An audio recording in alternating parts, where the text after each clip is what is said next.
नमोस्तु महाराज श्री। मेरा क्वेश्चन ये था कि जो लोग जैन नहीं हैं वो मुनि महाराज या माता जी को आहार क्यों नहीं दे सकते? बहुत अच्छी बात बेटा। आपका नाम? चंचल विश्वकर्मा। हाँ बेटा, आगम में ऐसा कोई निषेध नहीं है, लेकिन उसकी एक मर्यादा है। विश्वकर्मा हो, अपने चंदू भैया हैं, एक तो देवली का बालक है हर्ष नाम का, उसने तो नियम ही लिया है कि अगर मैं जब तक आपको आहार नहीं दूंगा मैं तब तक मीठे का त्याग करता हूं। राजपूत हैं, आहार देने का निषेध नहीं है, लेकिन वो मर्यादा और क्रियापूर्वक हो। जैन दर्शन के प्रति आपका रुझान, जैन दर्शन से मतलब श्रद्धा, मंदिर आना, सात्विकता, ये होना आवश्यक है। इनके मन में एक प्रश्न आएगा, वो मैं आप सबसे बोल देता हूं कि जैन होकर के अगर जैन लोग ऐसा काम नहीं करते तो क्या वो आहार देने के पात्र हैं? हाँ, वो पात्र फिर भी हैं, क्योंकि वो तत्संबंधी गोत्र में उत्पन्न हुए। ये धर्म की मर्यादा है बेटा। तो अगर आपको आहार देना है तो उसका कोई निषेध नहीं है, आप आहार दे सकते हो।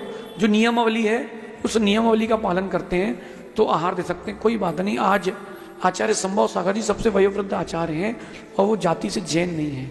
एक आचार्य हैं आचार्य कनक नंदी जी, वैज्ञानिक संत हैं और इतने मोटे मोटे वो 400 ग्रंथ जैन दर्शन पर लिख चुके हैं और उन्होंने जैन दर्शन अपनाया। बहुत बड़े आचार्य परमेश्वर आचार्य योगेंद्र सागर जी ब्राह्मण थे।